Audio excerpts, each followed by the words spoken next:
Noche, gracias por venir. Yo decía recién que había ganado las elecciones realmente de forma cómoda. ¿Cuáles fueron los resultados, los porcentajes?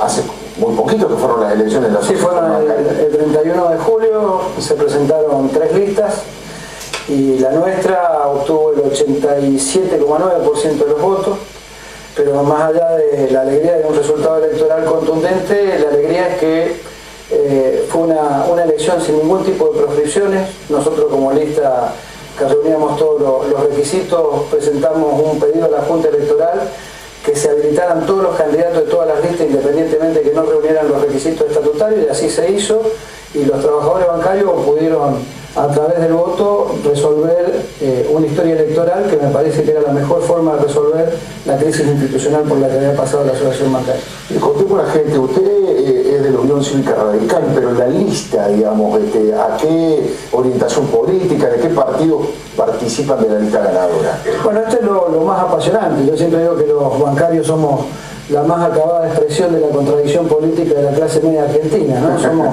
Podemos estar, algunos somos afiliados radicales, hay compañeros que militan en el peronismo disidente, otros son del Frente para la Victoria, hay compañeros del socialismo también que están dentro de la conducción. Lo apasionante de esto es poder lograr los consensos suficientes para poder conducir la organización, y esto se logra solamente teniendo una agenda gremial, teniendo opinión política. Yo soy de los que cree que la organización tiene que tener opinión política en todos los temas políticos de interés para la nación. Lo que sí hemos entendido claramente es que lo que no podemos hacer es política partidaria de la organización, porque nos tiene que cobijar a todos y no a un sector.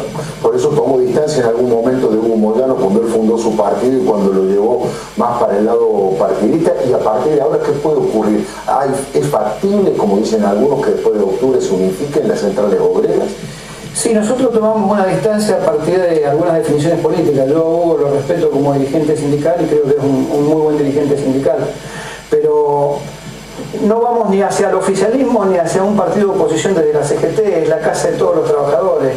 Y en función de que se politizó de un modo de crear un partido político, nosotros decidimos tomar distancia de la CGT. Y en cuanto a la posibilidad de unificación, la lógica del sindicalismo argentino indica que ante la proximidad de cambios en el orden del Poder Ejecutivo siempre se tiende a una unificación. Nosotros como bancaria hemos sostenido, y lo vamos a hacer en la discusión, que nosotros vamos a integrarnos en la medida que haya una discusión política de qué temas va a abordar la CGT y desde qué plan estratégico lo va a abordar, ¿no? Y a partir de ahí tomaremos la decisión de integrarnos o no, si hay una lista de unidad dentro del movimiento obrero.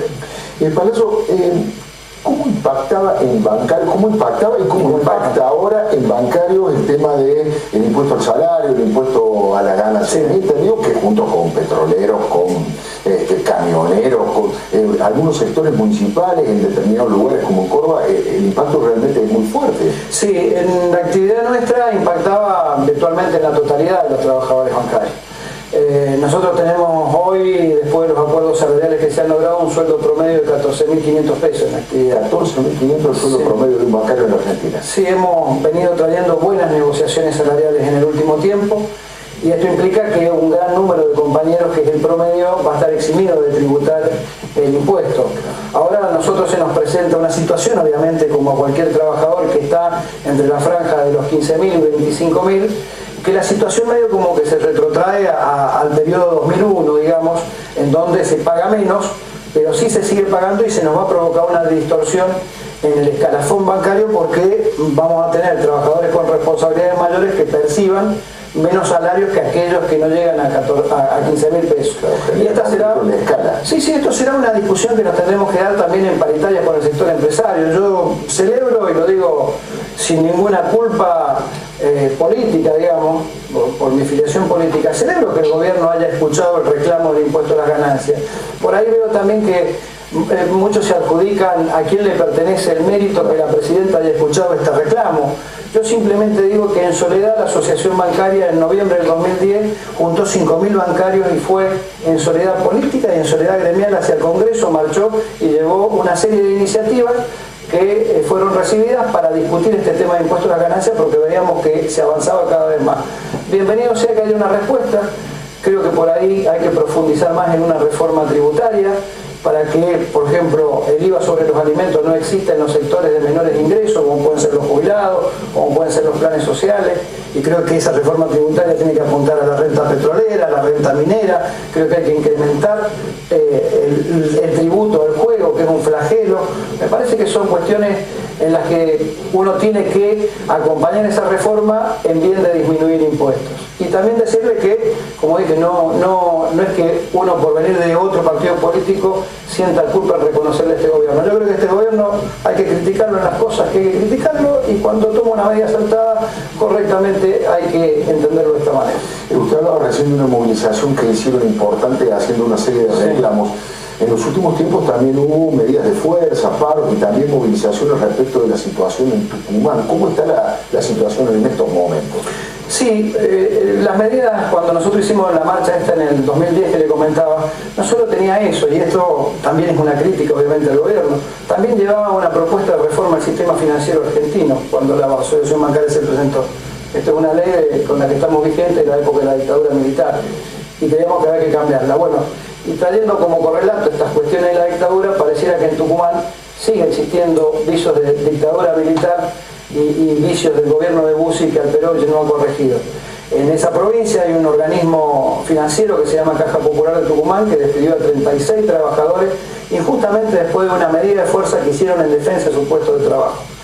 Y estamos con una pelea, primero fue local, después se nacionalizó para la reincorporación de esos trabajadores. Lo llamativo es que, respondiendo a los designios del gobierno nacional, como lo hace el Perovich, hay una orden del Ministerio de Trabajo 3 veces notificada a la Caja Popular de Tucumán de reincorporar a los trabajadores, y al día de hoy no lo ha hecho. Vamos a llegar a una situación próximamente en donde escandalosamente el gobierno nacional va a tener que multar a un gobierno provincial por incumplimiento de las resoluciones del Ministerio de Trabajo, y está en sede del Ministerio para multar a la Caja Popular de Tucumán, que es un organismo del Estado provincial. Recién hablaba de las discusiones paritarias, Palazzo. Para ustedes, ¿cuál es la inflación real? ¿Qué es lo que, cuando se sientan a discutir paritaria o cuando hablan en la reunión del Consejo Directivo de la Asociación Bancaria, cuál es la inflación de estos últimos años? Nosotros no medimos solamente en términos de inflación cuando discutimos, cuando tenemos que sentarnos en el Consejo Directivo de la Bancaria a discutir. Hablamos sobre esto, hablamos sobre el impacto del impuesto a las ganancias, y hablamos también de la rentabilidad que ha tenido el sistema financiero en la Argentina, y a partir de ahí elaboramos una propuesta que llevamos a la mesa de negociación. Para nosotros, la inflación obviamente no es la del INDEC, creo que no la cree absolutamente nadie, ni un chico de 5 años va a creer que la inflación es la que marca el INDEC. Hasta el propio oficialismo hoy, los candidatos como Martínez Aurralde están planteando de que no es la verdadera inflación, ¿no? Yo creo que hay un sistema de inflación que se mantuvo, que es el IPC de 9 provincias, que bastante se arrima en muchos puntos a lo que es la inflación real. Y ese IPC de 9 provincias, en el ejercicio anterior, que fue sobre el que discutimos paritaria nosotros, estuvo en el orden del 23,5%. ¿Y cuáles son los lineamientos generales de esta reforma financiera que ustedes plantean? Nosotros creemos que estaba bien encaminado el proyecto del diputado Heller, y creo que Sabatel habían presentado un proyecto en que tiene que ser un servicio público el sistema financiero, no un servicio de interés público, un servicio público. Y discrepábamos en algunas cosas, por ejemplo en el fondo de garantía que se constituía al que aportan los bancos para el sostén y la solidez del sistema cuando uno de los bancos cae. Nosotros creíamos que ahí los bancos que son del Estado no tienen que aportar, porque el Estado termina siendo siempre el último recurso y el garante de las deudas de los bancos que muchas veces no pagan. Creíamos que sí había que reformular alguna cuestión por ejemplo, en la superintendencia de entidades financieras, que la misma no tenía que ser un órgano separado y casi autárquico, sino ser parte de lo que es el directorio del Banco Central y tener no una cuestión diferenciada. Planteábamos un seguimiento de esta ley por una comisión bicameral que estuviera permanente encima de lo que pasa en el sistema financiero. La ley actual es una ley de la época de Martínez de Oz y Videla, que luego, junto con la política del consenso de Washington, fue lo que destruyó el aparato productivo y generó mucha especulación en la Argentina. Por eso creemos que, no solo por su pecado original, sino por las consecuencias que tuvo en la economía, esto debería cambiarse. ¿Han participado de alguna manera del diálogo convocado por el gobierno o han ido la CGT, digamos, a la cual ustedes no están alineados ninguna? No, ninguna. O sea que no han participado de ese diálogo. No hemos participado de la convocatoria, no nos han participado de la convocatoria. De todos modos, yo celebro que en la Argentina haya diálogo y ojalá sea diálogo con solución y no solamente diálogo para escuchar y no tomar resoluciones. Ojalá la Argentina tenga la madurez suficiente y la clase política creo que está capacitada para que así sea, de que el diálogo sea con soluciones y con propuestas. Muchas gracias, Palazzo. Sergio Palazzo, titular de la Asociación Bancaria. Fuertes definiciones. Mire, les prometí que